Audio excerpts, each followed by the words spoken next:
conjuntamente de Alter Group con la Asociación Bancaria de Colombia. Y el tema del módulo de hoy es la originación de operaciones de leasing. Vamos a hablar hoy un poco más de temas. En el pasado estábamos hablando de temas tal vez muy teóricos y académicos, como los temas legales y los temas contables, más de marco general. Hoy vamos a hablar un poco más en el terreno de los negocios, en el día a día, y en eso sí les quiero pedir el favor de que también pues participen mucho, porque la idea es que esto sea un tema eminentemente práctico. ¿Qué es lo que vamos a mirar hoy? Vamos básicamente a definir qué es originar operaciones de leasing, qué significa eso, lo que nos lleva a identificar cuáles son las fuentes de negocios de leasing, de dónde salen los negocios de leasing. Y relacionado con eso viene la práctica, la buena práctica de las empresas de leasing de segmentar los clientes, y una vez segmentados los clientes, aplicar las técnicas más eficientes para poder vender el leasing a sus clientes. Pero resulta que la venta no es solo una venta externa. Nosotros también, dentro de la rutina ordinaria del negocio de una compañía de leasing, tenemos que vender la operación internamente.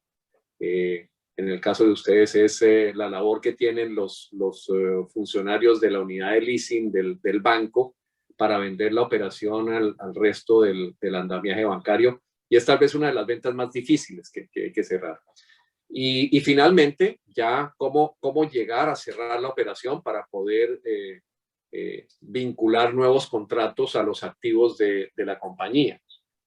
Entonces, si vamos un poco al ciclo de lo que esto representa, originar operaciones de leasing empieza por prospectar a los clientes. Ahí es donde, digamos, entra a funcionar el plan estratégico de la compañía. La compañía tiene que definir cuáles son los clientes que son elegibles, cuáles son los que no son no elegibles. En mis viejas épocas, por ejemplo, por alguna razón que yo no necesariamente comparto, pero por esa razón la Junta había definido que nosotros no íbamos a operar con clientes del sector agropecuario. O sea, se excluía el sector agropecuario como estrategia. Hoy en día, si tú me preguntas si yo quiero montar una estrategia, no solamente no los excluiría, sino que les daría prioridad. Pero ahí es donde viene el tema. Tengo que prospectar a los clientes. Y prospectar a clientes es una decisión eminentemente estratégica, porque nos sirve también para diferenciarnos. O sea, hay muchas compañías que son muy exitosas porque se dedican a financiar nichos de clientes. Por ejemplo, compañías que se dedican solamente a financiar médicos. Médicos que pueden ser no muy deseados por otro tipo de entidades financieras que están buscando la gran corporación multinacional, el gran super riesgo de crédito, las primeras 100 empresas más grandes del país. Pero hay otros que dicen, no, voy a financiar médicos, voy a financiar dentistas, voy a financiar abogados, en fin, que se dedican a ciertos nichos de mercado. Y obviamente la segunda parte es, una vez hecho de la prospectación de los clientes, es cómo vincular al cliente al sistema de evaluación de la arrendadora, porque ese tema es bien importante. O sea, tú tienes que ir a vender, pero cuando ya le vendes al cliente dices, no, todavía no estoy listo para venderte porque necesito saber quién eres tú. Y es algo un poco contradictorio dentro de la dinámica de un vendedor de leasing, ¿no? El que vende cualquier otro tipo de producto o de servicio no tiene que ponerle freno al cliente. Cuando el cliente le dice sí, ya se cerró el negocio. En nuestro caso, el vendedor tiene que tener la capacidad de poder mantener al cliente suficientemente entusiasmado para que acepte que tiene que pasar por un filtro. Y ese filtro nos lleva al tema fundamental de conocer al cliente. Y cuando hablamos de conocer al cliente, no es la rutina solamente del Know Your Customer, a la cual vamos a referirnos un poquito aquí, sino que en realidad hay que conocer al cliente en forma integral, ¿sí? O sea, no es solamente saber si eso no es alguien que puede estar en las listas Clinton o que por cualquier otra razón pueda ser no elegible, sino conocer un poco en forma integral cuál es el negocio de esas personas, qué le duele, cómo le puedo ayudar, dónde puedo yo generar mayor rentabilidad para él y para mi entidad financiera. Y la siguiente etapa ya es formar el consentimiento con el cliente. Y la formación del consentimiento, ahí sí no sale los abogados, mi querido tocayo, ¿no? Implica formación del consentimiento, es generar una oferta y aceptación que nos lleve, digamos, ya a poder dar las bases centrales para celebrar el contrato. Pero lo simpático que tiene también nuestro negocio, y vuelve un poco a ser más complejo, es que una vez recibida la aceptación del cliente, tampoco hemos cerrado el contrato todavía. Necesitamos conseguir la aprobación de los órganos competentes. Entonces tengo que pasarlo por comité de crédito, tengo que pasarlo por junta directiva en ocasiones, y ya una vez tengo la aprobación interna, entonces puedo formalizar el contrato. Y al formalizar el contrato solamente arranca un proceso. Como vimos ya en el análisis de la operación jurídica, en el momento en que ya hay un acuerdo, hay un contrato celebrado entre arrendador y arrendatario, pues ya podemos empezar a ejecutar el contrato. Y la primera parte de ejecución del contrato es que la compañía de leasing entre a celebrar un contrato de compra-venta con el proveedor de los activos que se van a financiar. Entonces eso nos lleva también a la etapa subsiguiente de perfeccionar la compra del activo con el proveedor. Y el proveedor entonces tiene que cumplir su parte, cumplir ese contrato de compraventa y entregarle el activo al cliente de manera que sea aceptable para el cliente. Solo a partir de ese momento, cuando la aceptación se consuma, es cuando nosotros estamos, digamos, jurídicamente habilitados para poder empezar a cobrar los cánones de arrendamiento, por regla general. Hay obviamente excepciones en los cuales lo vamos a ver cuando hablemos un poco del tema de pricing, por ejemplo, pero existe una figura que se llama las rentas interinas, donde en el acuerdo de voluntades que se celebra entre el arrendador y la arrendataria, por el solo hecho de que ya estamos comprometiendo a la compañía de leasing a comprar el activo, el cliente acepta pagar unas rentas interinas hasta cuando reciba el equipo efectivamente o hasta cuando se venza el periodo calendario siguiente para poder generar una facturación, digamos, en días uniformes. Eso da lugar a la famosa figura de las rentas interinas. Pero digamos que por regla general, cuando no hay rentas interinas, de lo que estamos hablando es de que el momento cero de arranque de la obligación del locatario o arrendatario es el momento en el cual él ha aceptado incondicionalmente ya la entrega del activo por parte del proveedor. Ahora bien... Rafael, perdón, Sí, dime. una pregunta. ¿Qué tan usado es esto que mencionas de las rentas interinas? Pues mira, cuando las compañías de leasing descubrieron que las rentas interinas son una fuente adicional de rentabilidad, la empezaron a utilizar bastante más. ¿Qué tan extendido está en este momento en Colombia? Yo te diría que tú ves esa práctica en las grandes, ¿no? Ves esa práctica en Bancolombia, en Occidente. No sé si Bogotá lo aplica, pero por lo menos Bancolombia y Occidente sí aprendieron a aplicar eso porque es una práctica que heredaron de los aliados estratégicos con los cuales empezaron a trabajar ciertos negocios. En el caso, por ejemplo, de Bancolombia, la alianza que tuvo con CSI, que tiene esa práctica muy extendida. Lo mismo se puede decir el caso de lo que era leasing de Occidente, ¿no? Los que están metidos en el tema de la tecnología aplican mucho la figura de las rentas interinas. Bueno, ¿de dónde salen entonces los negocios de leasing? Esto es una cosa muy importante. ¿Hacia dónde deben irse los vendedores a vender? Cuando tú tienes una fuerza de ventas y dices, ¿para dónde los debo orientar? Pues hay esencialmente tres direcciones que hay que tomar, tres caminos que hay que tomar. Uno es ir a buscar a los proveedores. Claramente, de lo que estamos hablando es que los proveedores son un camino preferido por la mayoría porque los proveedores tienen un efecto multiplicador. La fuerza de ventas de los proveedores se vuelve una fuerza de ventas mía si yo tengo una alianza con el proveedor. Todos los clientes que los vendedores de los proveedores visitan pueden llegar a ser mis clientes en el momento en el cual esos clientes están pidiendo términos de pagos diferidos para poder comprar los activos, bienes de capital que quieren comprar. Entonces, definitivamente los proveedores son el primer camino y muchas veces es el más efectivo. No es tan fácil el poder trabajar con los proveedores porque hay, digamos, dos modalidades con las cuales tú puedes trabajar. Una es de simples referidos y en el caso de simples referidos es negocio que me cae, yo se lo mando al que me cae mejor dentro de las compañías de leasing. Entonces ahí estamos más sujetos a una serie de variables que no son necesariamente racionales, ¿no? Es el más amigo, el que juega golf con el proveedor o con el gerente del proveedor, o el que se toma las cervezas o el compañero de los niños del colegio, ¿no? El papá del compañero de los niños del colegio que te conoce a ti y te manda el negocio por eso, ¿no? Pero no hay, digamos, una relación formal, que es la que ya se establece cuando hay alianzas, que las denominamos genéricamente vendor programs, ¿no? Y el tema de las alianzas vendor programs es un tema mucho más profundo de analizar, porque ahí se establecen, digamos, contractualmente, unos compromisos mutuos. O sea, ¿por qué un proveedor va a hacer una alianza con una compañía de leasing? ¿Qué busca la compañía de leasing en una alianza y qué busca el proveedor en una alianza? La compañía de leasing busca en la alianza el poder tener el derecho prioritario contractualmente respaldado a que le manden los negocios. Entonces ya no juega el tema de que yo le mando el negocio al papá del compañero de curso de mi hijo, ¿m? O a mi compañero de golf. Yo le tengo que mandar el negocio a la empresa con la cual contractualmente tenemos la alianza firmada. ¿A cambio de qué? En muchos casos, los proveedores le cobran una comisión al banco por mandarle los negocios.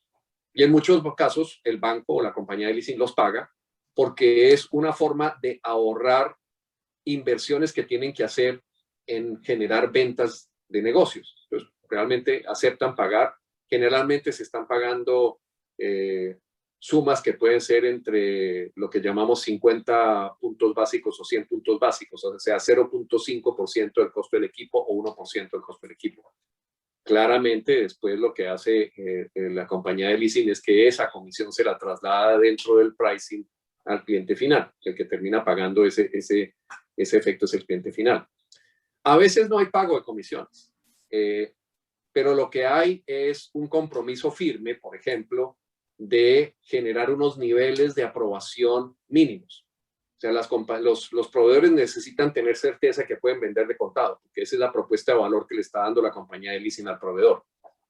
Le está transformando los plazos que el proveedor le debería dar al cliente que está pidiendo formas de pago diferidas para volverlas en pagos de contado. Y por ese hecho ya está ganando el proveedor, ¿no? Pero entonces el proveedor necesita tener la certeza de que la compañía de leasing no le va a rechazar un nivel grande de negocios. Entonces, por ejemplo, le pide varias cosas. Le pide unos niveles de aprobación mínimos, le pide unos tiempos de aprobación mínimos. Le puede suceder que pierde la venta el proveedor porque la compañía de leasing se demoró 3 meses en analizar una operación de leasing y el negocio lo perdió con la competencia. Entonces, ahí se establecen ese tipo de métricas de tiempos de aprobación, de tiempos de desembolso, de tasas de aprobación. Inclusive también se llegan a meter en los vendor programs con el pricing máximo que se le puede dar a un cliente, porque si también la tasa que le aplica a la compañía de leasing al cliente final es demasiado alta, el cliente se va a la competencia. Entonces, todos esos temas son temas que son muy interesantes de desarrollar como parte del esquema de organización y que corresponden a estas alianzas de vendor programs. ¿Qué más puede traer un vendor program? Un vendor program puede traer ya del otro lado, en esto que tú me dices, apruébame por lo menos el 80% de los negocios que te mando. O sea, de cada 10 negocios tienes derecho a rechazar 2, pero no tienes derecho a rechazar más. La compañía de leasing le puede decir, bueno, si eso es así, entonces dame tú una garantía o dame un mejoramiento del riesgo de crédito, porque si yo tengo que aceptar riesgos de crédito débiles en función de lo que tú me mandas, respóndeme tú si se me complica la situación. Entonces ahí se establecen diferentes mecanismos de recurso por parte de los proveedores frente a las compañías de leasing.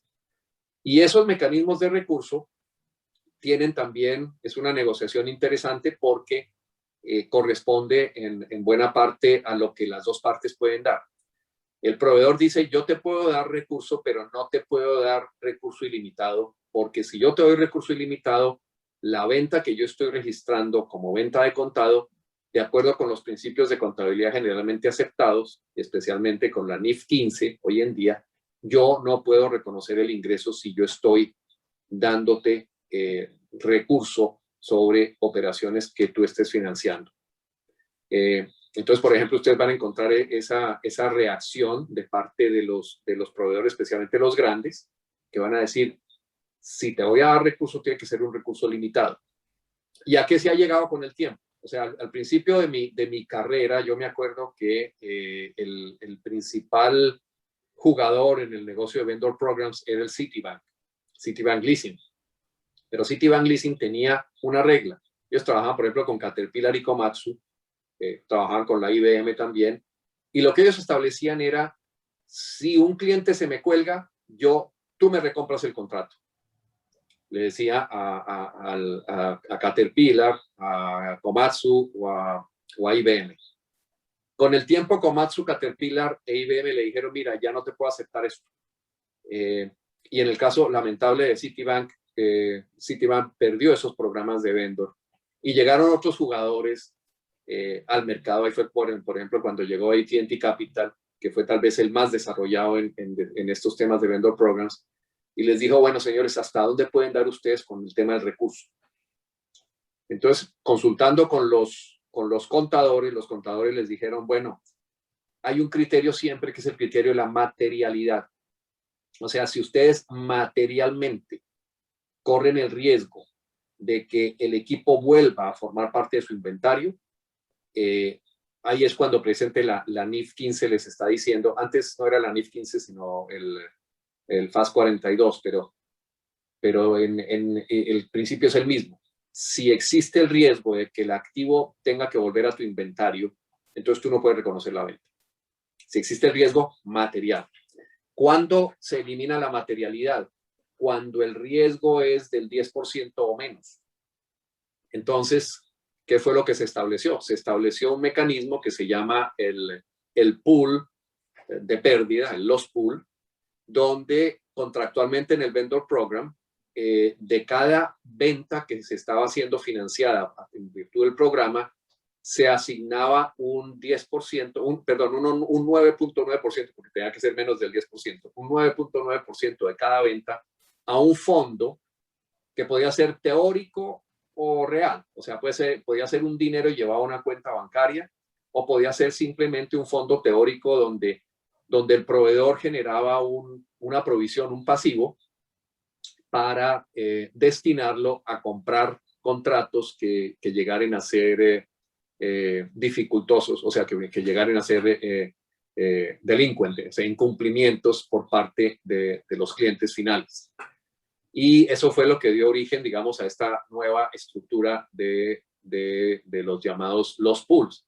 Otros resolvieron contratar unos seguros de cumplimiento con aseguradoras, donde las aseguradoras entonces se encargaban de darle el respaldo correspondiente a la compañía de leasing. Entonces, en general, esos mecanismos se lograron establecer para poder permitir que el proveedor generara la venta, al mismo tiempo que darle cierto confort crediticio, un mejoramiento del nivel de garantías que estaba asumiendo, sobre el riesgo que estaba asumiendo la compañía de leasing. Entonces, este tema, como ustedes ven, es un tema muy rico, el de los vendor programs, y cada vez enriquece mucho más. Pero ese es el primer camino que puede tomarse para la originación de negocios.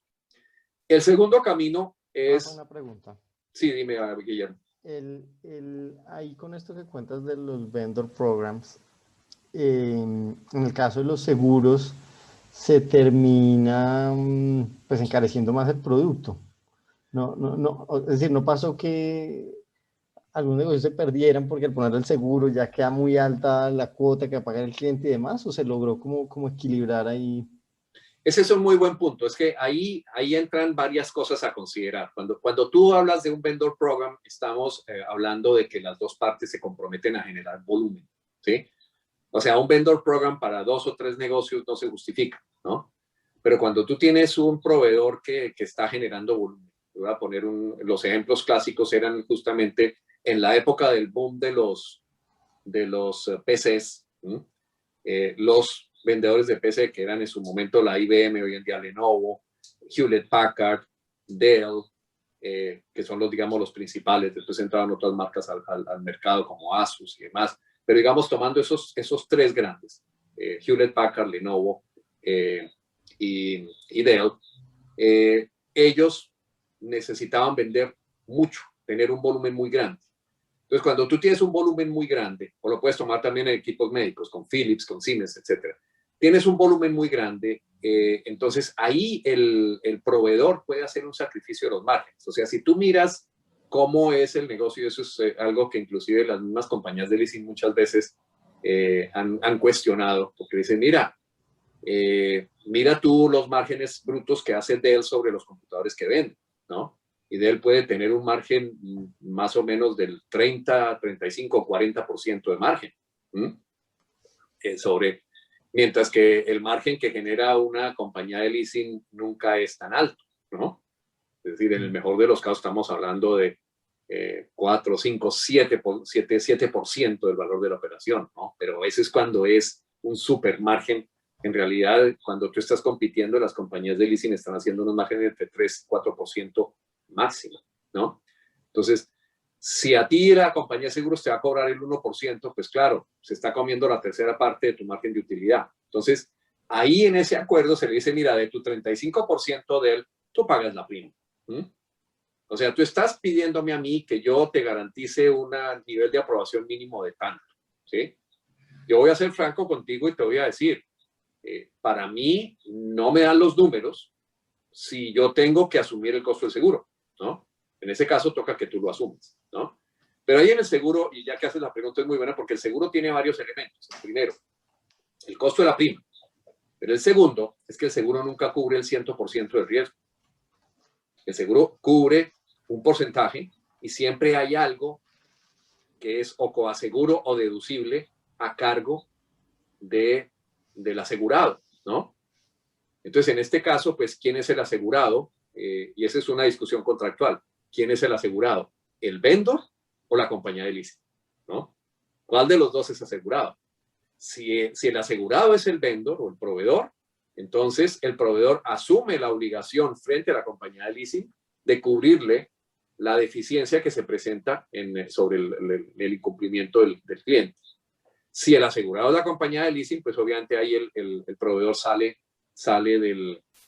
del paisaje, pero al salir del paisaje, pues la compañía de leasing puede quedar asumiendo un riesgo que no tiene cómo cubrir. Entonces, por eso generalmente es más práctico que aquella parte que no cubre la aseguradora, que la cubre el proveedor para la compañía de leasing.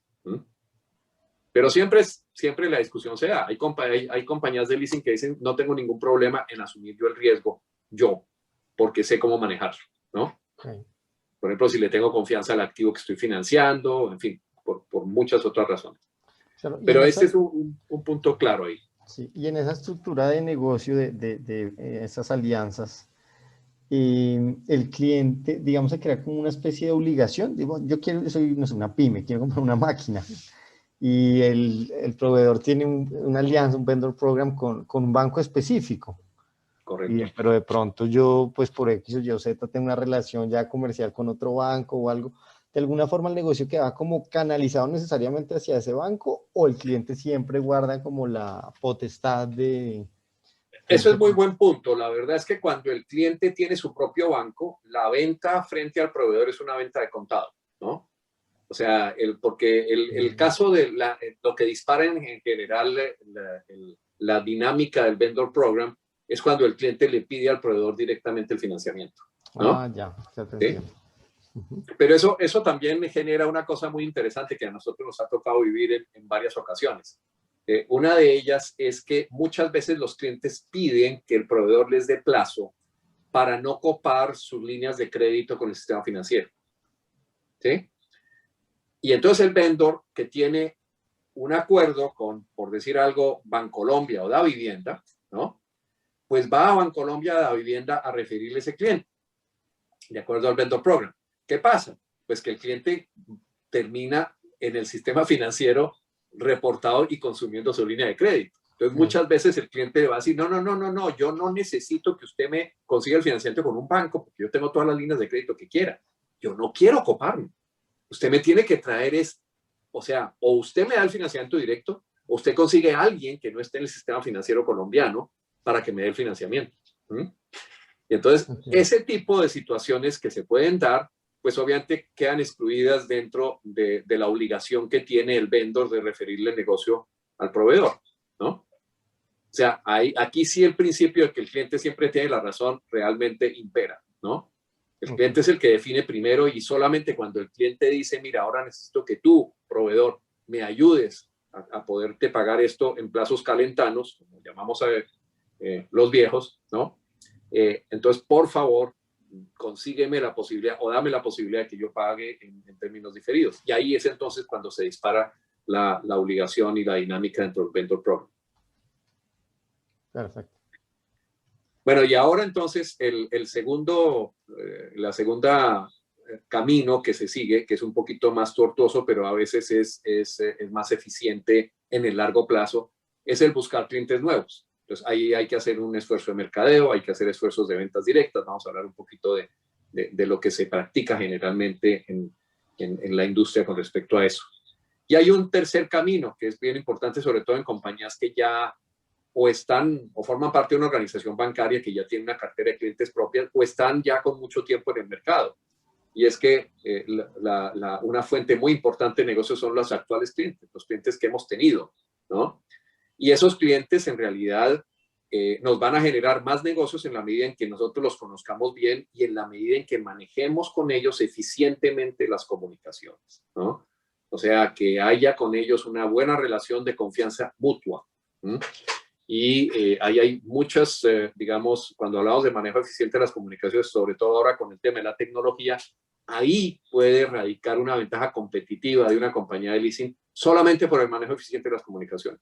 O sea, hemos visto compañías que, por ejemplo, establecieron una línea directa de WhatsApp con sus clientes y le empezaron a robar clientes a la competencia. Con los clientes actuales, y empezaron a originar negocios mucho más rápido, porque manejaron eficientemente sus comunicaciones. ¿Quiénes son los proveedores? Los proveedores, tú sales al mercado y dices quiénes. Pues primero busco concesionarios de vehículos, es lo más claro. Busco dentro de la línea y ahí trato de relacionarme con los principales concesionarios de vehículos. Después están los distribuidores de maquinaria agrícola, minera y de construcción. Entonces ahí vas a encontrar los que distribuyen Caterpillar, los que distribuyen Komatsu, los que distribuyen Sany, los que distribuyen Doosan, los que distribuyen Case New Holland, John Deere, etc. Después vienen los distribuidores de maquinaria industrial, ¿no? Ahí se me viene a la cabeza siempre cuando hablamos de eso, Imocom, ¿no? Es tal vez el más importante distribuidor de maquinaria industrial que hay en Colombia desde hace muchos años. Y ahí tú encuentras diferente tipo de maquinaria, inyectoras de plásticos, máquinas herramientas, etc. Distribuidores de equipos de tecnología. Entonces ahí te vas a buscar lo que son los canales de Apple, de Dell, de Lenovo, de Asus, de Hewlett Packard, etc. Si vamos a hablar de leasing inmobiliario, pues serán los constructores y desarrolladores inmobiliarios, ¿no? Y una cosa muy importante, si tú quieres establecer una relación de largo plazo estable, tienes que buscar generar una relación directa con lo que se llaman los OEM, los Original Equipment Manufacturers, o sea, los fabricantes de los equipos. Ya no es el distribuidor, ya no es el concesionario de vehículos, es General Motors directo, es BMW directo, es Volkswagen directo, ¿no? No es el distribuidor de equipos Dell, es Dell quien va a ser mi cliente. Entonces, y para resumir, digamos, como proveedores serán todos los demás que se encuentren en la cadena de abastecimiento de los productos que se definen entre los capítulos 84 y 90 de la nomenclatura arancelaria, del arancel. Eso es bien importante porque esos son los bienes de capital. O sea, si estamos hablando de los bienes muebles. O sea, más bienes muebles, estos son bienes de capital, todos los que están descritos entre los capítulos 84 y 90 de la nomenclatura arancelaria.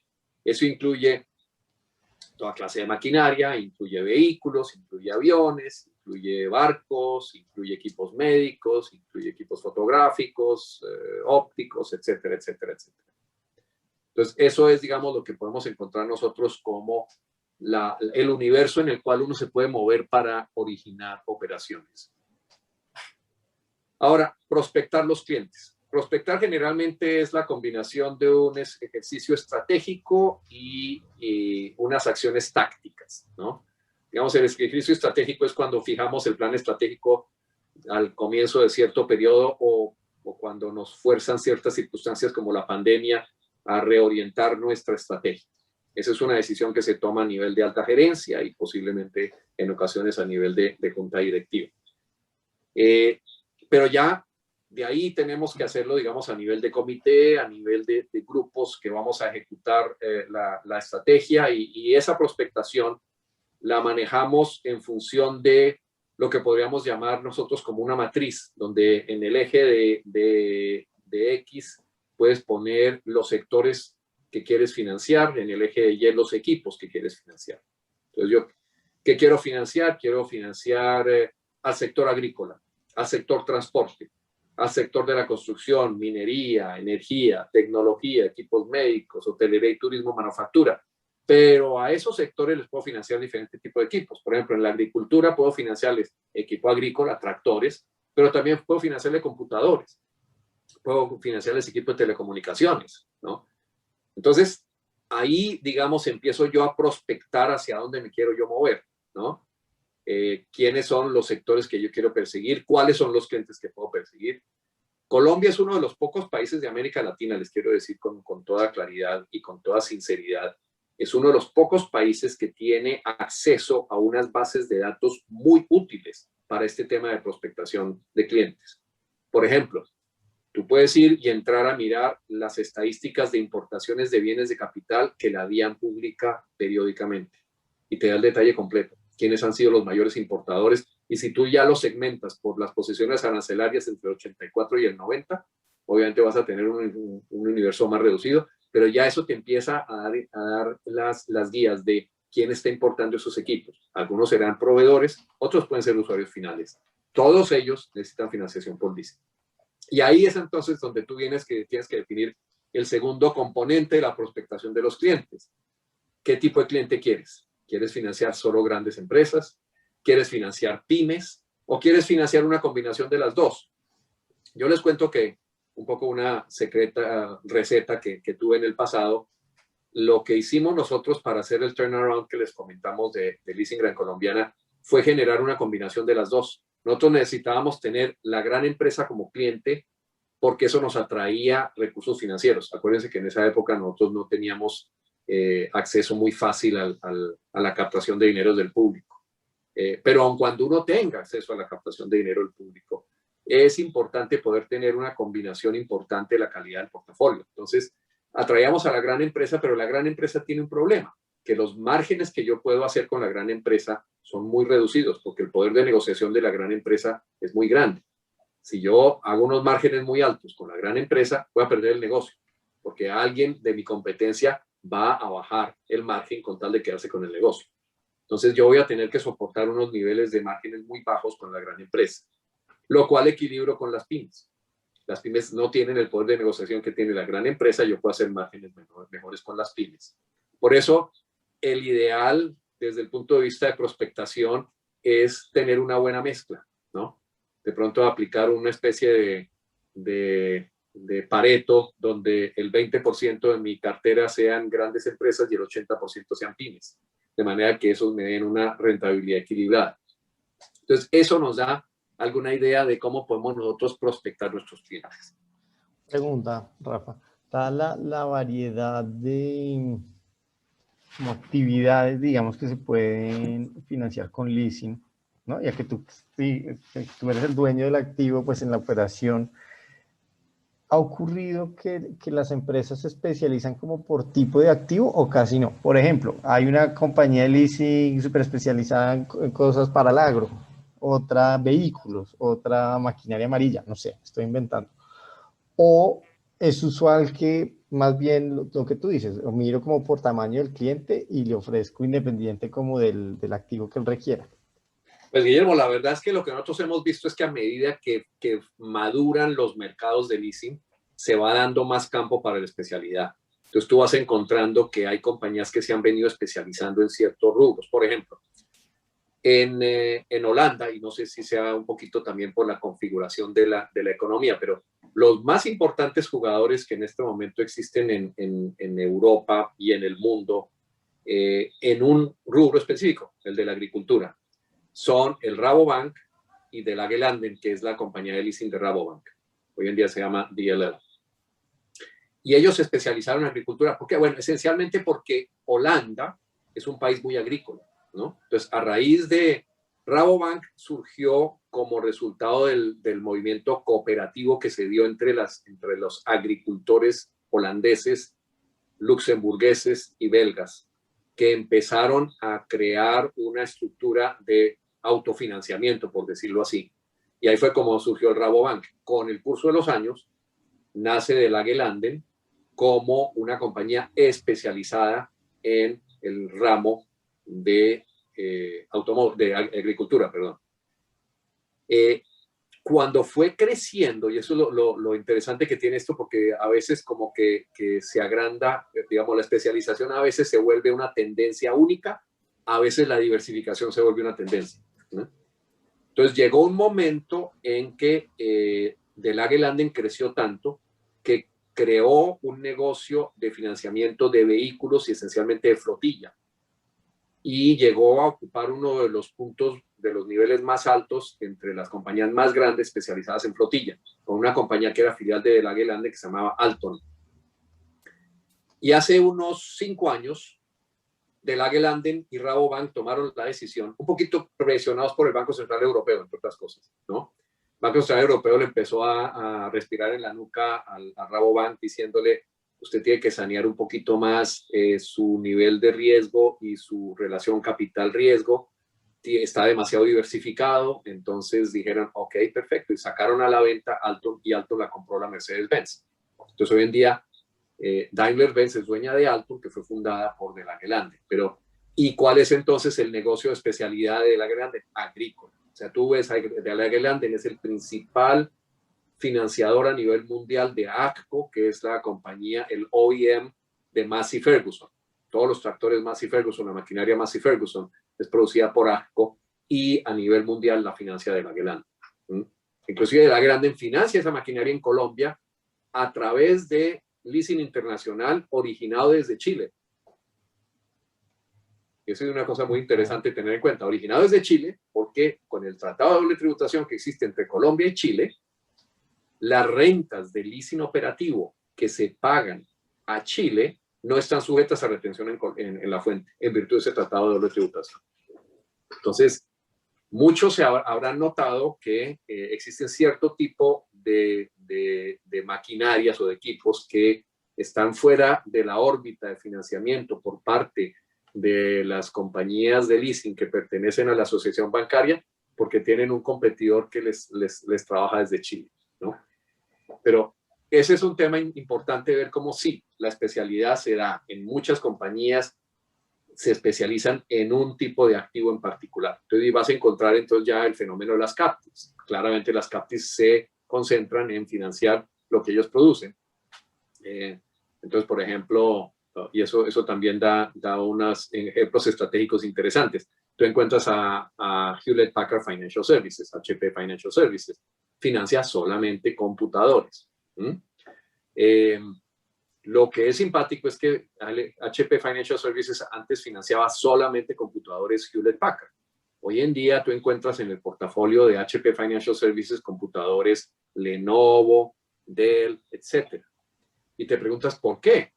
O sea, cuando hablamos del nivel de especialidad. Bueno, es una estrategia muy lógica, porque ellos, si capturan el primer negocio con la competencia, ya cuando el cliente va a renovar equipos, lo primero que le ofrecen son computadores de Hewlett Packard. Entonces, los que fueron clientes de Dell, gracias al financiamiento dado por Hewlett Packard Financial Services, se van a volver clientes de Hewlett Packard en el largo plazo, ¿no? Entonces, fíjate que la especialidad se puede dar por tipo de activo o por marca, ¿no? Claro. Vas a encontrar que muchos se van a dedicar exclusivamente a la marca.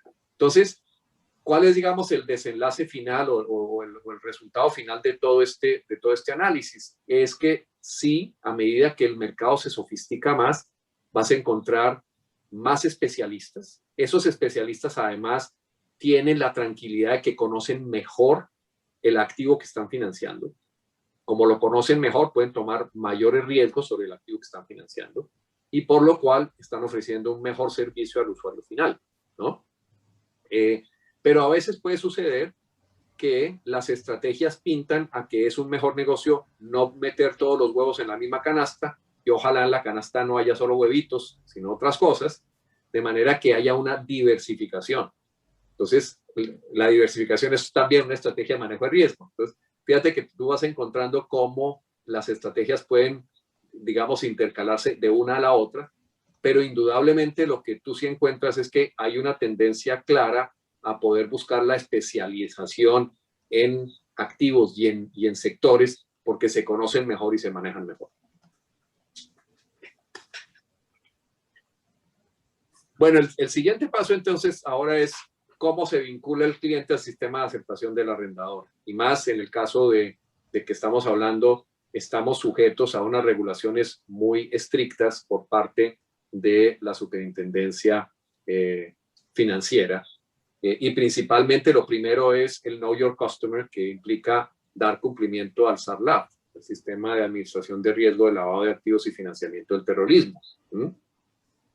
Y entonces eso nos obliga a que dentro de este proceso de originación cumplamos varias etapas indispensables. La primera es, tenemos que cerciorarnos de la identificación del cliente, que el cliente sea quien dice ser.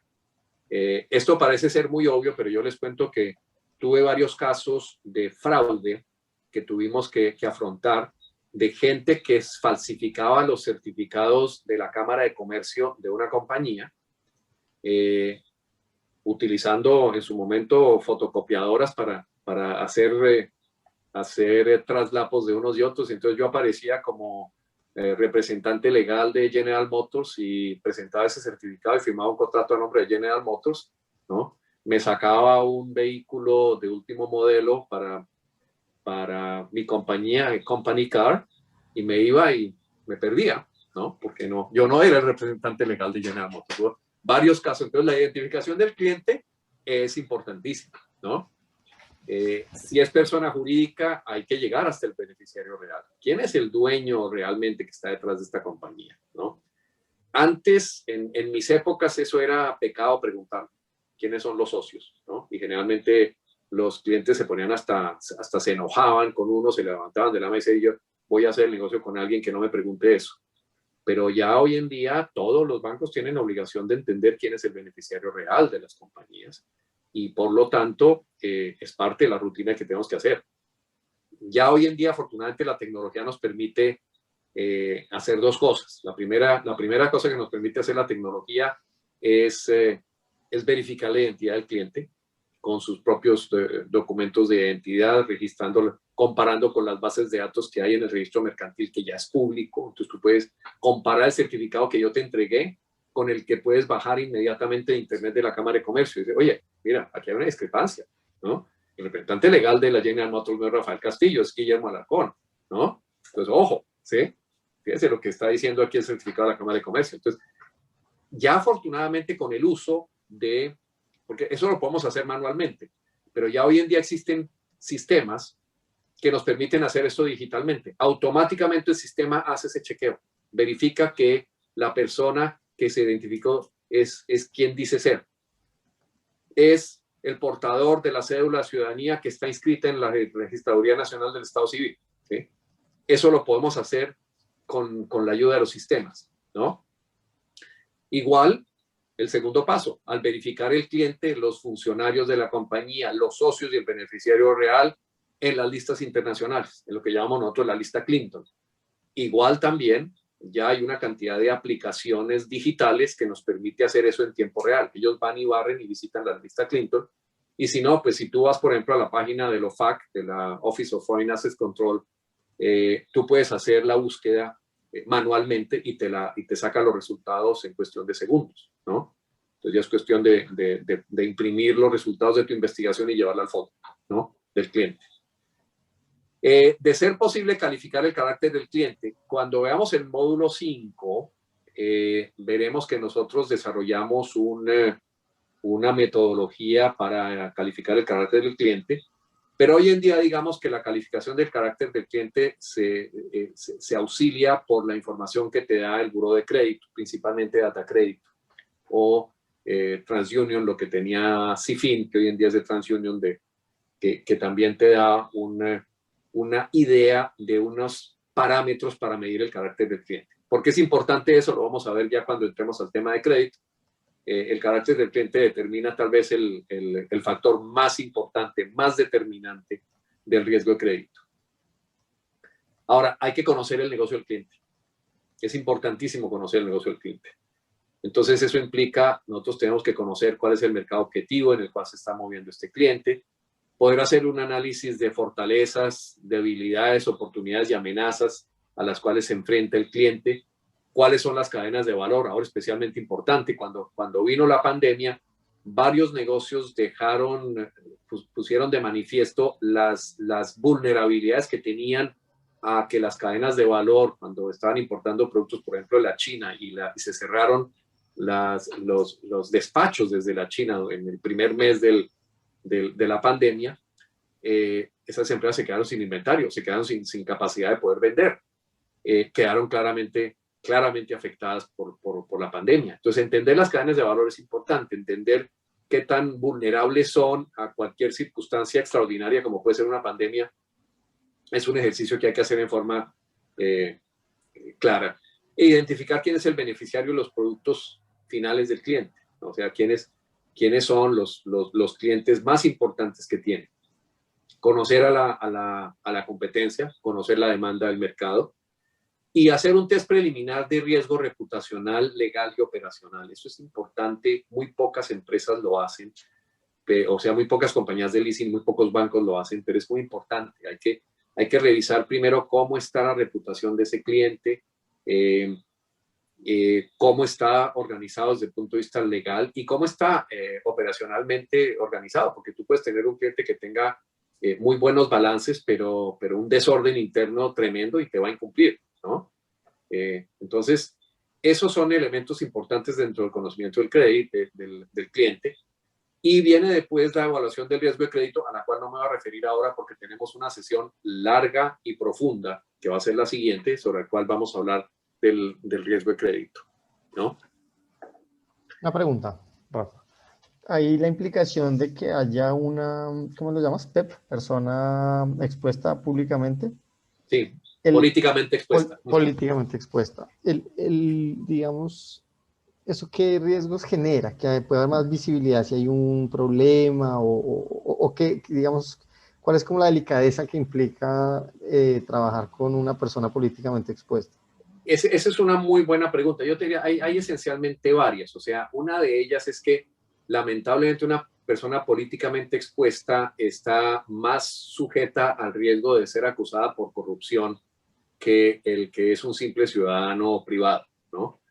A veces, como lo sabemos, eso puede ser una calumnia, pero como decían los viejos, de la calumnia algo queda, ¿no?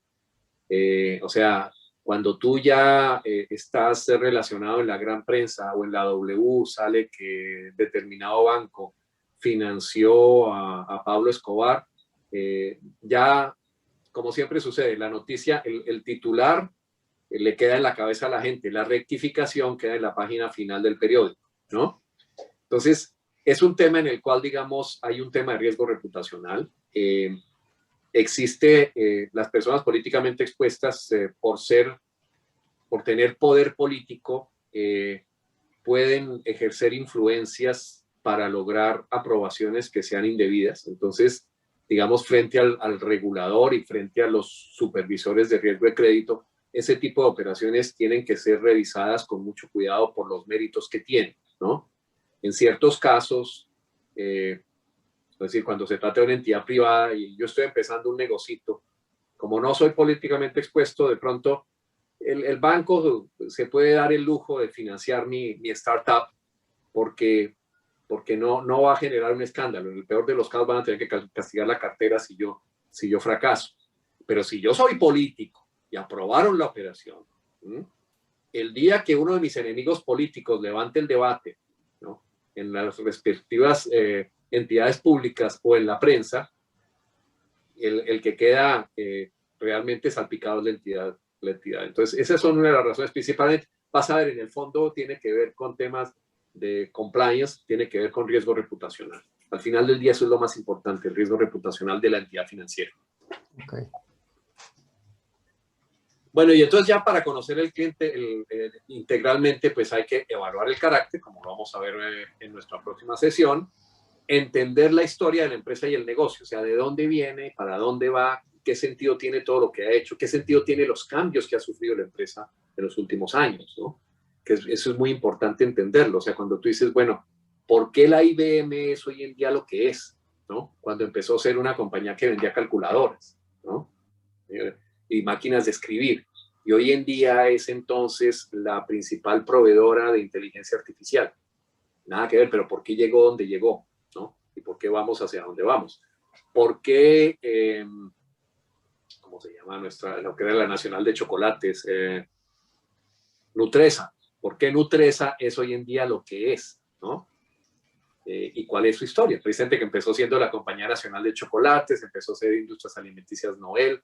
¿Por qué hoy en día es Nutresa? ¿Por qué es la dueña de Hamburguesas del Corral? ¿No? ¿Por qué es una compañía que se está expandiendo en el exterior? ¿Por qué Ecopetrol compró a ISA? ¿No? Todo ese tipo de circunstancias son importantes para entender cuál es el sentido que tiene el futuro del negocio y la capacidad que tiene de generar fuentes de repago. Eso lo vamos a ver ya también más en detalle dentro del análisis de riesgo de crédito. Para todos los efectos, es un ejercicio que aparentemente puede parecer académico, pero es muy importante. Ubicar la empresa dentro de un contexto universal. O sea, poder uno clasificar dónde estás tú. Y hay una clasificación internacional industrial uniforme, a la cual me voy a referir un poco adelante, pero sirve para que cuando tú estás ingresando al cliente, lo que se llama el onboarding del cliente, puedas ya decir, bueno, este está dentro de determinada actividad económica. Cuando ustedes presentan la declaración de renta, hay que llenar también el espacio de cuál es la clasificación industrial uniforme a la cual pertenezco, o a la cual pertenece el producto o el servicio que yo vendo. Conocer la cadena de abastecimiento del negocio de los clientes implica conocer a los principales clientes y ojalá a los clientes de los clientes, ¿no? O sea, yo le vendo a Almacenes Éxito. Bueno, ¿quiénes son los clientes de los clientes? Pues cualquiera que entra a Éxito, pero si yo soy un proveedor de Almacenes Éxito, yo le vendo a un proveedor de Almacenes Éxito, pues ya sé que Éxito es mi cliente secundario. Lo mismo los proveedores. Es bueno conocer quiénes son los principales proveedores y ojalá los proveedores de los proveedores. Establecer cuál es la reputación que tiene el cliente. Es algo bien importante y hoy en día existen muchas herramientas para hacer eso. Y eso nos lleva a que nosotros podamos establecer ya todo un paquete para venderle la operación internamente a los comités y en su caso a la junta directiva, a quien vaya a tomar la decisión para seguir trabajando con ese cliente.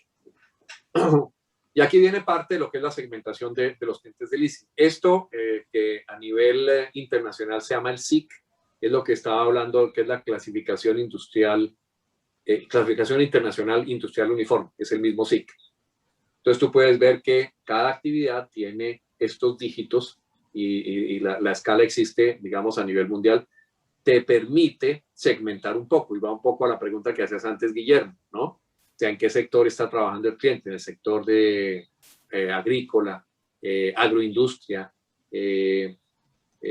digamos, procesamiento de café o cacao o arroz, qué sé yo. O sea, tú todo eso lo puedes ir ya codificando o estableciendo dentro de la organización, porque te va a servir después dentro de un tema fundamental para el buen manejo del negocio, y es el manejo del Big Data, ¿sí? El poder generar ya la estructura de los datos con los cuales tú quieres trabajar hacia el futuro para ser más eficiente.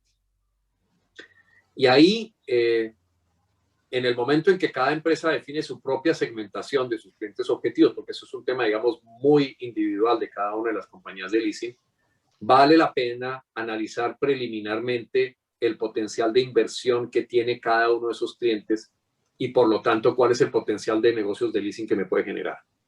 Entonces, si yo tomo, por ejemplo, una empresa como Alpina, y yo digo, bueno, ¿cuánto puede invertir Alpina este año? ¿En qué está invirtiendo Alpina este año? ¿No? Cadena de frío, por ejemplo. Entonces yo voy al tema tuyo, vamos a especializarnos en hacer leasing de cadena de frío, ¿no? Que eso implica ya toda la generación de un producto muy novedoso, donde estoy sacando del agro el producto, lo mantengo refrigerado y lo llevo hasta el usuario final sin que pierda su refrigeración. Y todo en el intermedio voy a tener diferentes equipos financiados por leasing que van a proveer el frío. El camión refrigerado, el tanque de enfriamiento, el camión refrigerado, la nevera que está en el supermercado, ¿no? Hasta que el cliente ya saca el producto final. Ahí está toda la cadena de frío tomada. Y de paso, y en el caso de Colombia eso es fácil de establecer, la Superintendencia de Sociedades tiene una base de datos de alrededor de unas 10.000 empresas comerciales, con todos los estados financieros, incluyendo sus notas a los estados financieros. Entonces, si tú cruzas la información que te da la DIAN en cuanto a lo que está importando y comprando bienes de capital ese cliente, con la información que te da la Superintendencia de Sociedades, ya puedes prospectar muy bien tus clientes. Y si quieres tratar de anticipar qué tan sólidos son los flujos de caja que genera ese cliente, míralo desde el punto de vista de las exportaciones que genera, ¿no? Pero también puedes tener otro tipo de estadísticas que te puedan servir para poder segmentar los clientes que tú estás buscando. O sea, eso es algo que es posible de hacer. No sé qué tanto se esté utilizando hoy en día, pero yo sí veo que el potencial existe porque en Colombia está esa información disponible. No todos los países pueden darse el lujo de mencionar eso. Ahora bien, tengo que salir a poner la caña de pescar para atraer esos clientes. ¿Cómo lo hago? Pues hay dos etapas esenciales. La primera etapa es la etapa de mercadeo, para hacerme conocer bien como una compañía de leasing confiable con la cual deben querer hacer el negocio los clientes a quienes yo estoy persiguiendo. Y en general el mercadeo pues resume todas las actividades que son generales para posicionar la compañía de leasing como confiable. Aquí vienen algunas, pero no son todas. A veces tú puedes establecer una serie de estrategias como por ejemplo organizar un juego, ¿no? Simplemente abrir una aplicación donde pones a la gente a jugar. ¿Sí? Eso lo que sirve es para que la gente adquiera conocimiento de quién eres tú. Lo otro es la publicidad tradicional, ¿no? Que esa es la forma como yo generalmente hacía mercadeo en mis épocas. Avisos de prensa, radio, televisión. Social media. Entonces ya es la presencia que uno puede tener en Twitter, en LinkedIn, en Facebook, en Instagram y en otros medios sociales. Cada compañía tiene que establecer su propia estrategia de mercadeo. YouTube, ¿no? Como qué tipo de videos vamos a subir para hacer promoción de la compañía, para hacernos conocer. Podcasts que son muy frecuentes ahora, especialmente para los millennials y demás. El podcast es el perfecto compañero de la etapa del trote. Entonces, cuando salen a trotar o están en su maquinita, pelotón o lo que sea, pues oyen un podcast. Y si el podcast da temas interesantes que permiten posicionar a la compañía, pues indudablemente es una forma de mercadeo estupenda. Y la otra son promociones, eventos. Yo recuerdo que nosotros organizábamos unos torneos de golf, con frecuencia invitábamos un poco de clientes, muy efectivos los torneos de golf para hacer mercadeo, muy efectivos. Hay gente que organiza cócteles, ¿no? Eso en la época en que no hay pandemia, ¿no? Organizan cócteles también. Se hacen eventos culturales, se patrocinan exposiciones, cosas de ese estilo, ¿no? O eventos profesionales, como es organizar convenciones. La convención bancaria esencialmente es un evento profesional que muchos utilizan como una herramienta de mercadeo. Por eso ustedes venden promociones y patrocinios a las empresas que forman parte de las convenciones bancarias, porque es la forma como ellos dan mercadeo. Y las compañías de leasing definitivamente utilizan ese mecanismo. Pero ya una vez tú has hecho el mercadeo, el tema es cómo vas a vender. Y aquí les quiero compartir algo que la experiencia me ha enseñado a mí y a mis clientes. Y es una técnica de ventas que se llama el spin selling. No es nada del otro mundo, es algo, digamos, es una forma de poner el sentido común de una manera un poco sistemática. pero esencialmente le da la guía a lo que tiene que hacer una persona que está tratando de vender leasing. Y es lo que se llama spin selling. Y spin realmente es las siglas de entender la situación del cliente, los problemas, con base en la situación, identificar los problemas que el cliente está afrontando, cuáles son las implicaciones de esos problemas, o sea, qué consecuencias puede producir el problema que el cliente está afrontando, y la satisfacción de las necesidades, ¿no? Needs satisfaction, que es la N, ¿no? Es cómo con el leasing yo puedo satisfacer las necesidades que sirven para resolver esos problemas que hemos identificado, cuyas implicaciones son claras. Entonces, ¿qué vemos nosotros? Vuelvo a poner el ejemplo de Alpina. Alpina es una empresa que produce productos alimenticios, pero tiene necesidad de transporte. Tiene que transportar el producto. No solamente tiene que transportar el producto que adquiere, sino el que procesa y saca a la venta. Entonces, ¿qué es lo primero que necesita Alpina? Transporte, sin duda. Entonces, ¿cuáles son los problemas que tiene hoy en día con su estructura actual, con su parque actual de transporte?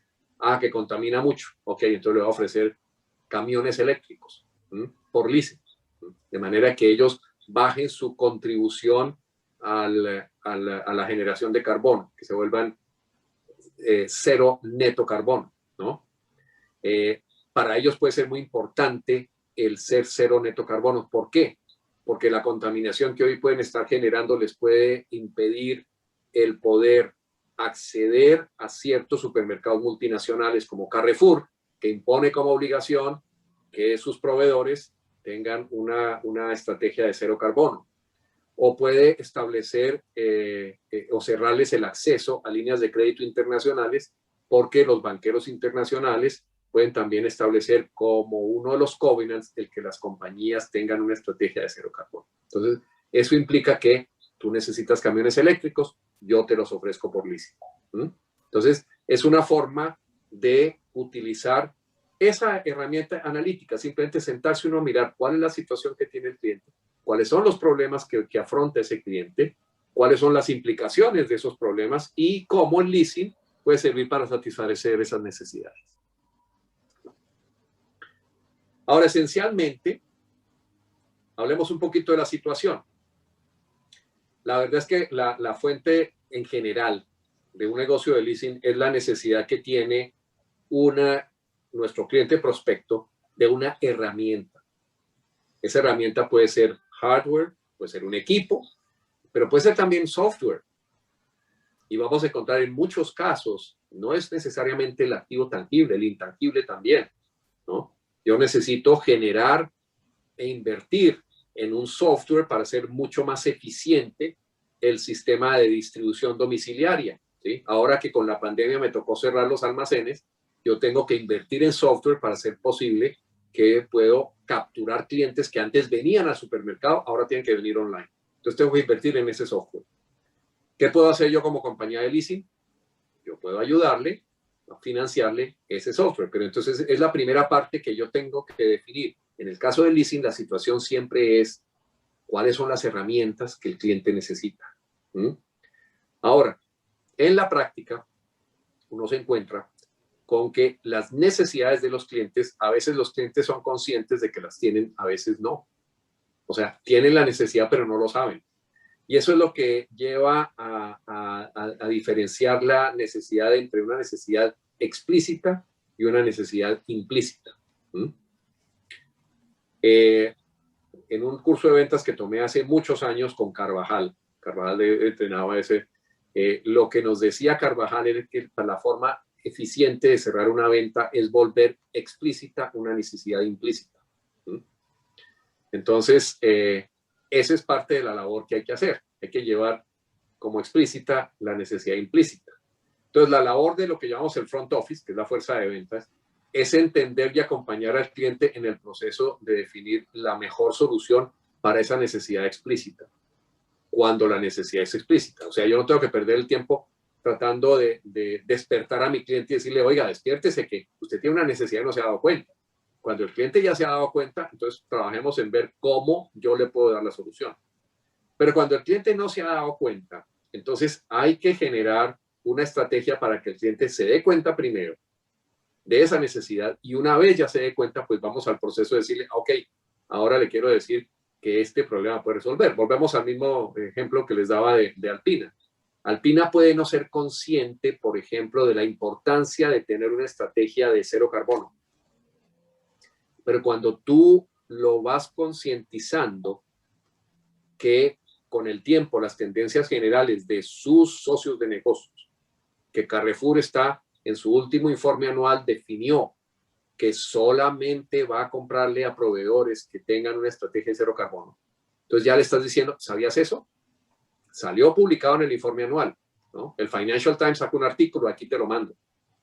Entonces ya el financiero de Alpina dice, ajá, entonces yo tengo que despertarme. Ser una necesidad implícita se volvió explícita, ¿no? Entonces ahora sí tengo que ver cómo puedo yo generar una estrategia de cero carbono en la forma como manejo mis negocios. Y ahí es donde sabes tú, mira, tranquilo, yo te puedo dar en leasing los camiones eléctricos que necesitas o cualquier otro tipo de solución similar.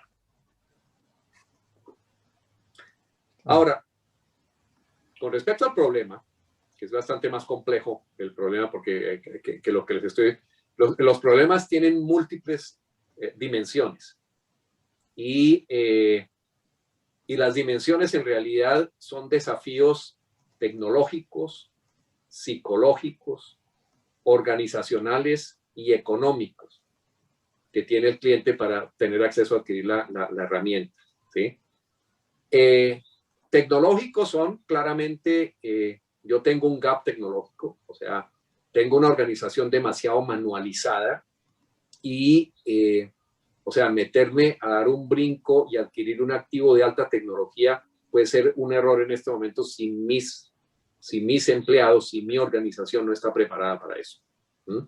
Entonces, ese es el primer desafío que tengo, pero por el otro lado, la competencia que ya tiene la tecnología incorporada me va a llevar por delante. Volvemos al tema de los ejemplos de la pandemia. O sea, empresas que no estaban preparadas para organizar y vender domicilios se fueron cayendo en el mercado. Aquí en Estados Unidos tenemos ejemplos muy claros. Por un lado, Macy's se fue a capítulo 11, mientras Target y Walmart que desarrollaron. Sí, claro. Perdona, porque Macy's, pues cuando yo vivía allá, fue poquito, era una empresa muy consolidada. Era muy consolidada, pero lo que pasó y lo que ha pasado con muchos de ellos es que la pandemia lo que hizo fue acelerar una tendencia que ya venía. O sea, tú ya ibas viendo cómo el ocupar los centros comerciales cada vez era menos porcentaje de las ventas totales. ¿Ya? Okay. En las últimas 3 Navidades, yo te digo en mi experiencia personal, Amazon pasó de representar un 10% de las compras navideñas a representar el 100% durante la pandemia, ¿no? Y yo creo que en el caso de ustedes es algo parecido, ¿no? Ahora, ¿qué sucedió durante la pandemia? Bueno, antes de la pandemia, ¿qué sucedió? Vino Amazon y Walmart, por ejemplo, que es la principal cadena de almacenes. Su modelo de negocio está diseñado en todos los puntos de Walmart que hay en todo el mundo. Walmart decidió comprar a Jet.com, que era un competidor de Amazon. Entonces creó su plataforma digital. Cuando vino la pandemia, donde la gente no podía salir, Walmart inmediatamente salió con su estrategia digital y le ofreció a sus clientes que la utilizaran. Entonces ofreció domicilios y ofreció, puedes pasar a recoger tu mercado. Tú puedes hacer tu mercado online o comprar los productos que tienes online y nosotros te los dejamos empacados afuera, porque además te cargamos a la tarjeta de crédito digitalmente. Macy's no fue capaz de hacer eso. Neiman Marcus no fue capaz de hacer eso. Están en capítulo 11. ¿Sí? Caramba, porque claro, el recuerdo que tengo yo, tú me corregirás, Macy's, lo que yo recuerdo es que era como una especie de Falabella, o sea, era una cosa grande, ocupaba grandes áreas, y al interior, pues no digo que fuera súper lujoso, pero era como un segmento medio alto, diría yo, no sé. Sí, y había distintas marcas, ¿no? Tenía distintas marcas en su interior también. Exacto. Fíjate, era un modelo de negocios muy bueno en el mundo análogo, pero cuando nosotros tenemos que entrar, ellos no entendieron que era necesario moverse al negocio digital. Y ese es el primer problema, el primer desafío tecnológico que tú encuentras en muchas empresas. O sea, las empresas tienen que entender que tienen que progresar tecnológicamente porque si no la competencia se los lleva. Okay. Entonces, ese es el primer problema, que es un desafío interesante para el que está ofreciendo leasing. Poderles traer a ellos esa referencia de cómo está la tecnología evolucionando y cómo pueden ellos emular esa tecnología para, o sea, sigue el modelo de negocio de Target y el modelo de negocio de Walmart, no sigue el de Macy's, no sigas el de Neiman Marcus, porque ellos se quedaron atascados. Y eso nos lleva al segundo aspecto, el segundo desafío, que es el psicológico, que es el más grave. Y en el caso de Colombia lo tenemos multiplicado, es superlativo. El principal problema psicológico es el estar anclado a las zonas de confort. Y anticipo un problema claro que vamos a tener ahora cuando la pandemia empiece a perder importancia, cuando logremos, digamos, la inmunidad de rebaño, de la cual por lo visto todavía se está lejos en Colombia porque el nivel de vacunación es muy bajo proporcionalmente al de la población. Pero mucha gente, cuando la pandemia ya sea historia, va a volver al pasado. Va a volver a tratar de hacer las cosas como las hacía antes, porque esa es su zona de confort. Entonces, cuando tú tienes una situación en la cual todo está cambiando, como por ejemplo, está cambiando la movilidad, pero tú estás acostumbrado a que tú te desplazas a tu oficina en tu vehículo propio, que te vale muchísimo, ¿no? En lugar de utilizar un Uber, ¿no? O sea, esa zona de confort es una de las barreras psicológicas que se van presentando siempre. Yo estoy poniendo el ejemplo simple del Uber cuando hay muchas más barreras, ¿no? La otra barrera o el otro desafío es organizacional. O sea, la organización no está preparada para poder absorber una nueva herramienta que tú le vas a traer que le vaya a sumar la productividad. Y la última es la económica. O sea, ¿puede mi negocio ser, que la palabra en inglés es to afford, puede costear lo que vale esta solución? Entonces, el vendedor de leasing tiene que entender que existen esos desafíos de parte del cliente y tiene que anticiparse a ellos. Esos desafíos tecnológicos, psicológicos, organizacionales y económicos, que principalmente son razonamientos financieros y contables. O sea, me sirve a mí, ahí es donde viene el tema de por qué el conocer las normas contables es una buena herramienta para poder vender. Cuando tú entiendes qué implicaciones tiene en la contabilidad del cliente el poder traer un equipo en leasing y por qué tiene sentido para ellos traer un equipo en leasing en lugar de comprarlo de contado, ahí es donde tú puedes cerrar la venta. Pero hay que entender esa parte del problema. Ese es un tema definitivamente clave dentro de ese proceso. ¿Cómo sé yo cuáles son las implicaciones del problema? Pues ya una vez lo entiendo, simplemente tengo que conectarme con el cliente y entender cómo hacer las preguntas claves que básicamente van a reforzar lo explícito de la conexión entre las necesidades y lo que el leasing puede aportar como solución. Entonces, ese es otro de los temas fundamentales dentro de nuestro spin, ¿no? Y la etapa final es el needs payoff, ¿no? O sea, la satisfacción de las necesidades. Ya es hacer las preguntas finales para inducir al cliente a que acepte que el leasing le ofrecido le resolverá sus necesidades explícitas, y eso generalmente demanda la necesidad de personalizar la solución del leasing. O sea, tengo que hacerlo para lo que tú necesitas, ¿no? Ahora, si se logra manejar esto en forma exitosa, no solamente se perfecciona el consentimiento con el cliente, sino que genera una relación de confianza de largo plazo con el cliente, lo cual hace que de ahí en adelante el cliente no vaya a querer comprarle leasing a nadie más, sino a tu compañía, porque tu compañía le dio la solución y le ayudó a entender bien lo que necesitaba en realidad.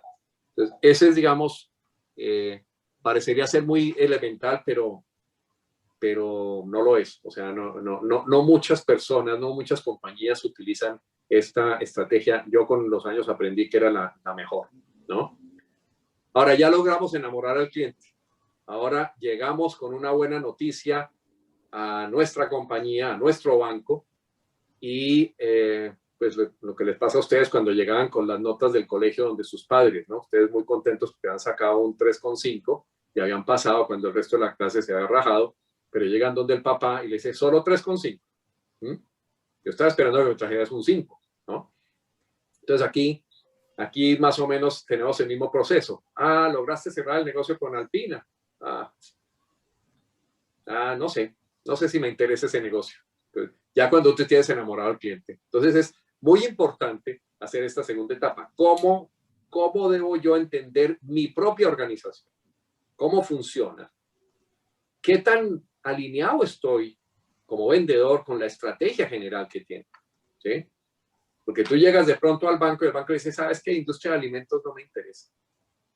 Pero tengo el negocio con Alpina, no me interesa. Perdí mi tiempo y tengo además que ahora llamar con mucha vergüenza a la persona a la que yo enamoré después de todo el spin selling para decirle, ¿sabes qué? Después de todo lo que te ofrecí, no puedo hacer el negocio contigo. Y créanme que esto es más frecuente de lo que ustedes piensan. Entonces uno tiene que entender primero cuáles son las estrategias de la organización, las políticas y los procesos internos. Mira, este negocio lo tiene que aprobar la junta directiva, porque es una excepción a unos criterios generales que fijamos, porque el tipo de equipo que se va a financiar no lo conocemos. E internamente tenemos que saber quién es el que toma la decisión final. Y, obviamente, mientras mejor estructurada esté la presentación que se le hace a los que toman la decisión, mayores las posibilidades de lograrlo vender. ¿Cómo se puede manejar eso? En mis épocas era armando un memorándum, pero cada vez la gente lee menos. Entonces un memorándum, después de la primera página, si el memorándum tiene 2 páginas, las probabilidades de que lo lean cada vez son menores. Entonces, una de las mejores formas de hacerlo hoy en día es con data visualization, con infogramas. Muéstrale algo como lo que tenemos aquí en la pantalla, ¿no? A quienes toman la decisión, mostrándole, pues, de una forma muy gráfica lo que implica esa operación. Es muy posible que tengamos que hacer esa presentación en comités o en reuniones, ¿no? O es posible que tengamos simplemente que hacerle lobby a 1 o 2 personas dependiendo de la cultura de quienes toman la decisión. Pero en general hay que tener una estrategia de comunicación interna que nos permita vender el negocio internamente. Nada de eso va a funcionar en la medida en que nosotros no seamos claros con respecto a entender cuál es la estrategia de la organización y entender también cuál es el andamiaje interno, la burocracia interna que está moldeada por las políticas y los procesos de la compañía para llegar hasta definir quién es el que toma la decisión final. Si la persona que está al frente no entiende eso, los negocios no se pueden originar. Y ahora pasamos ya a la siguiente etapa. Cuando ya hemos sido exitosos en vender la operación internamente, ahora tenemos que llegar otra vez de vuelta al cliente para cerrar el negocio. Y en esto hay 3 elementos claves. El primero es agilidad. Entonces, aquí es muy importante que internamente hay que trabajar con el departamento jurídico. La documentación legal debe producirse en forma rápida y eficaz. No nos sirve que el departamento jurídico se quedó 3 semanas mirando el contrato o el que el contrato no está listo todavía porque el departamento jurídico no lo tiene listo. Eso es algo que hace que el negocio se pierda. En segundo lugar, hay que mantener una comunicación muy permanente y muy clara con el proveedor y con el cliente. Entonces, hay que tener claridad. En estos casos, nosotros recomendamos siempre por experiencia, sé honesto. Si vas a dar malas noticias, como por ejemplo, me voy a demorar, más vale que lo hagas y no, ahí me está llamando el cliente, no le tomo la llamada porque no sé qué decir. La comunicación con el proveedor y con el cliente tiene que ser una comunicación directa, clara, que sepa cómo manejar expectativas. Todo el mundo tiene expectativas. Y la parte final es muy importante. Nunca prometas lo que no vas a cumplir. Cumple con lo prometido. De nuevo, es mejor dar malas noticias, que a veces son buenas, las malas noticias muchas veces son buenas para la otra parte que está en el otro lado de la mesa, ¿sí? Entonces, mira, nuestro abogado se está demorando con el contrato. No te preocupes, que también mi proveedor se está demorando. ¿Sí? Tenemos un contenedor parado en la China por la pandemia y el equipo no me va a llegar a tiempo. De manera que no hay problema, tenemos tiempo. ¿Mm? Muchas veces sucede esa respuesta, pero se induce gracias a que la persona que está manejando la relación con el cliente es clara, manifiesta claramente la realidad y no está generando expectativas que no puede cumplir. ¿Me vas a preguntar algo, Guillermo? No, pues me venía como a la cabeza esa, no sé cómo decirlo, como esa dualidad o dificultad, digamos, del área comercial, supongo yo, de uno tratar de como ofrecer mucho al cliente, como engancharlo, ¿cierto? Pero versus después cumplir lo que tú estás diciendo. O sea, porque hay como dos momentos. Uno, como cautivar al cliente, que muchas veces implica, pues no digo que mentir, pero tratas pues como de mostrar todo en el mejor de los mundos. Pero entonces si te pasas ahí, luego cuando le cumples, cuando no toca las expectativas, viene, es un momento de verdad, digamos, donde el cliente se desilusiona. Entonces, difícil, me parece ese balance, ¿no? Estás tocando un tema fundamental ahí, porque te quiero decir, esa es una de las grandes razones por las cuales, si te has dado cuenta, si tú comparas, digamos, la labor de un vendedor de carros, un vendedor de carros, ¿qué tiene que hacer? Simplemente convencerte que compres el carro y se acabó, se fue. Pero un vendedor de leasing es una persona que tiene un compromiso de mantener viva una llama, ¿no? Ahí sí literalmente, para que no se apague, de interés y entusiasmo por parte del cliente en un periodo de tiempo largo y a través de una cadena donde hay una cantidad de eslabones que hay que cumplir. O sea, es una ruta larga.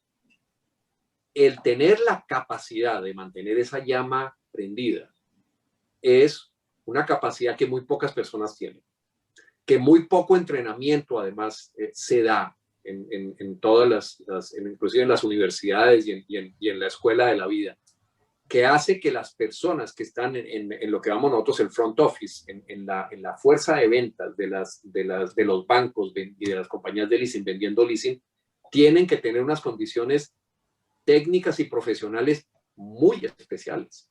No cualquiera sobrevive en este negocio. Solamente aquellos que han desarrollado un carácter y unas actitudes que les permiten a ellos mantener ese equilibrio. Es como mantener el plato vivo antes de que se le caiga. Y parte, digamos, de la gran clave es la capacidad que tienen esas personas de venderse a sí mismas como confiables. Es lo primero que tienen que hacer. El cliente tiene que confiar en ellas. Si tú confías en una persona, cuando esa persona te da una mala noticia, tú no lo tomas a mal, porque sabes que esa persona te le está dando de la mejor buena fe, que no te está queriendo perjudicar, ¿no? Que no te está queriendo engañar. Entonces, ahí es donde está la clave que tiene que tener estas personas. No es fácil, o sea, y por eso tienen que tener muy buena remuneración, tienen que ser muy bien pagados. Gente que tiene esas condiciones es gente que vale mucho en cualquier oficio, en cualquier mercado, y se la roban. O sea, si la compañía de leasing no aprecia bien ese recurso que tiene en la fuerza de ventas, no le entrena bien, no le da las capacidades para poder manejar ese tema de cómo manejar eficientemente las expectativas de los clientes a base de generar confianza, van a perder esa fuerza de ventas. Entonces, ese es un tema muy importante, tal como lo estás notando. Es un equilibrio difícil de mantener y solo lo tiene particularmente este negocio.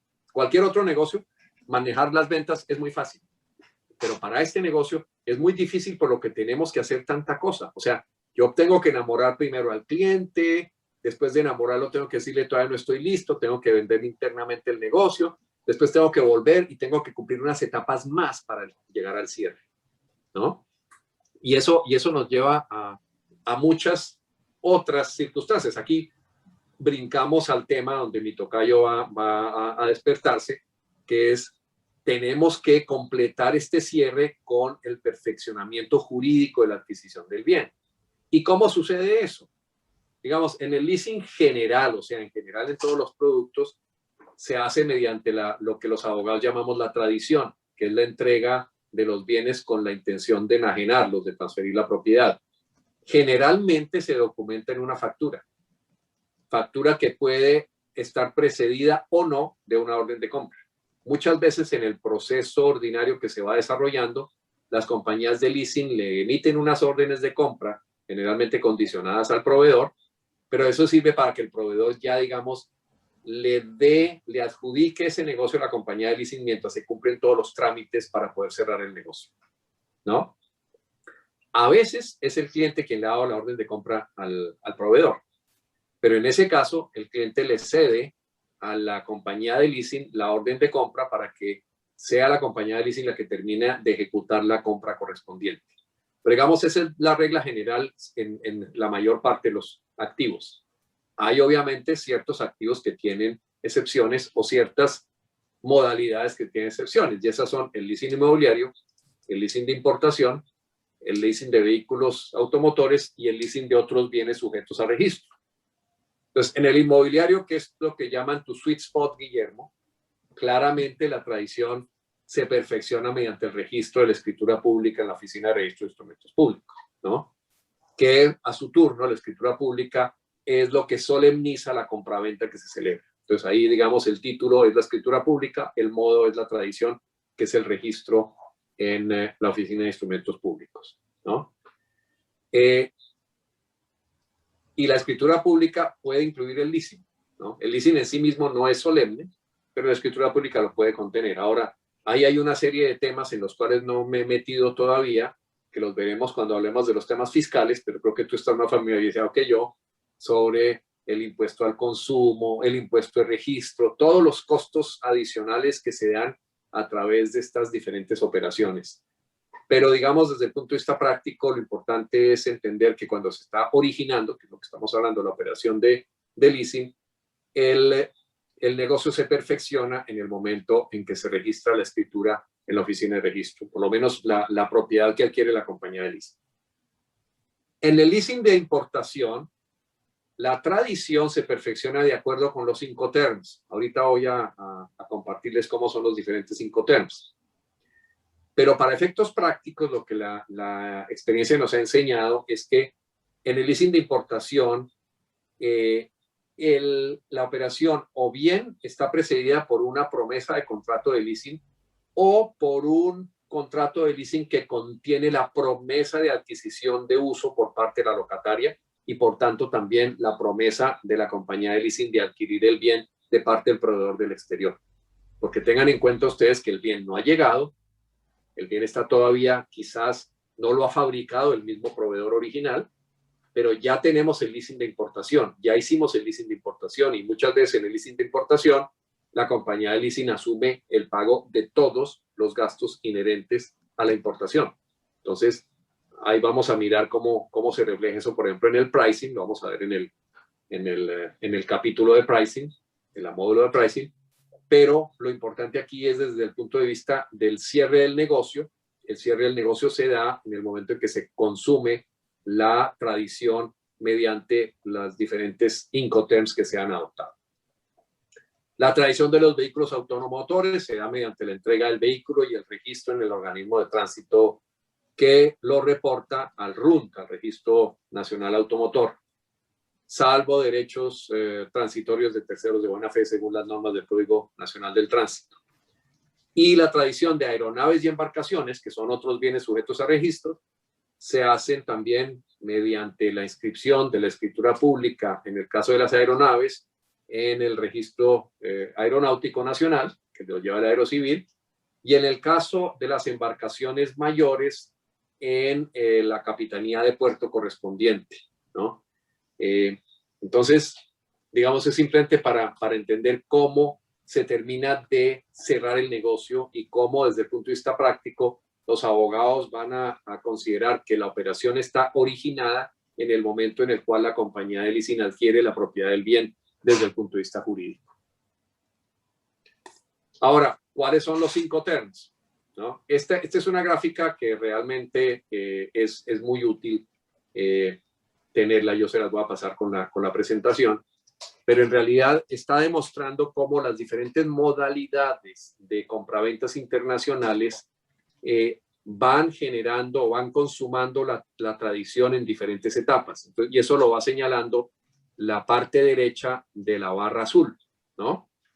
Entonces, por ejemplo, como ustedes pueden ver aquí, están las diferentes etapas donde está el vendedor, está el primer transportador, está, digamos, el puerto que queda al lado de la embarcación donde se va a embarcar. Embarcación puede ser tanto un barco como puede ser aéreo, ¿no? O puede ser en algunos casos inclusive terrestre, cuando se da, por ejemplo, dentro del mismo continente. Después está el puerto de llegada, el transporte doméstico, por decirlo así, o el transporte terrestre que se da de puerto al sitio de destinación. Y finalmente, el sitio de destinación pueden ser las bodegas del distribuidor. Y finalmente está ya las instalaciones del comprador. Entonces, cuando la compraventa es ex works, entonces lo que significa es que la tradición se da en el momento en que el vendedor deja a disposición del comprador los bienes, o en este caso el equipo, cuando estamos comprando un equipo, y lo que eso significa es que es responsabilidad de la compañía de leasing, en el leasing de importación, hacerse cargo de todo lo que involucra el transporte del equipo hasta el lugar del destinatario. Y lo tiene que hacer ella por su propia cuenta, contratar a los transportadores, contratar a los que cargan en los transportadores, contratar a los agentes que descargan la mercancía, contratar obviamente a la línea naviera o a la aerolínea que va a transportar, encargarse de todo el tema de la nacionalización de los equipos y el despacho ahí, el transporte terrestre, el envío para que hagan el alistamiento en el correspondiente. Entonces ahí se da la primera etapa. La segunda es FCA, Free Cargo Aside, que significa te lo pongo ya listo para embarcar, ¿no? En lo primero te lo dejaba en mi fábrica y tú te hacías cargo de llevarlo. Ahora ya te lo dejo listo para embarcar, de manera que a partir de ese momento, porque digamos, en cierta forma, el vendedor ha asumido el flete del primer transportador, ¿no? Pero de ahí en adelante todo lo demás lo está asumiendo el comprador. Free outside quiere decir te lo dejo listo para que lo embarquen ya en el barco o en el avión que va a transportarlo internacionalmente. Free on board quiere decir ya te lo dejo cargado en el avión o cargado en el barco, ¿no? Y a partir de ese momento se hace cargo la compañía de leasing o el comprador. No solamente te lo voy a dejar cargado, sino que además voy a pagar el costo y el flete. Entonces tú no tienes que preocuparte, claro, cuando tienes el free on board, para liberar la mercancía yo le tengo que pagar el flete al barco o al avión. Yo importador, por eso tengo la barra naranja ahí metida, ¿no? Cuando es cost and freight included, lo que quiere decir es que yo tengo que pagarle el flete, pero la mercancía no viene asegurada por cuenta del vendedor. Ahí yo tengo que contratar mi propio seguro. En cambio, cuando es CIF, que es Cost, Insurance and Freight, ahí el vendedor ha pagado el seguro y el flete, y yo lo único que tengo que hacer es hacerme cargo de la mercancía a partir de ese momento.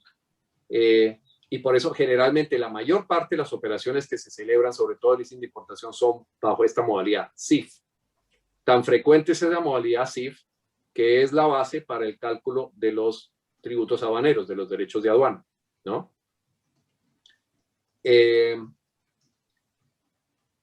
Entonces, ahora viene la siguiente modalidad, que es Carrier Portage Travel, que significa que no solamente se pagó el transporte, digamos, internacional, sino también el transporte doméstico hasta que llega a la ubicación anterior a la del comprador, ¿no? La siguiente modalidad, CIP, es Cost, también donde incluye también el seguro pagado, ¿no? Y llevado, digamos, al portador final. DPU es duty paid, pero no se ha entregado todavía, undelivered, duty paid undelivered, que significa no lo he entregado todavía a la destinación, pero ya están pagados los derechos aduaneros, ya se pagó también el flete, ¿no? O sea, pagué ya la nacionalización. ¿Sí? Y finalmente viene el DDP, que es Delivery Duty Paid, o sea, lo entrego con la nacionalización ya pagada. O sea, ahí recibe el cliente la totalidad. Entonces, según esa modalidad de lo que se negocia entre el proveedor y la compañía de leasing, se va definiendo en qué momento se produce la tradición.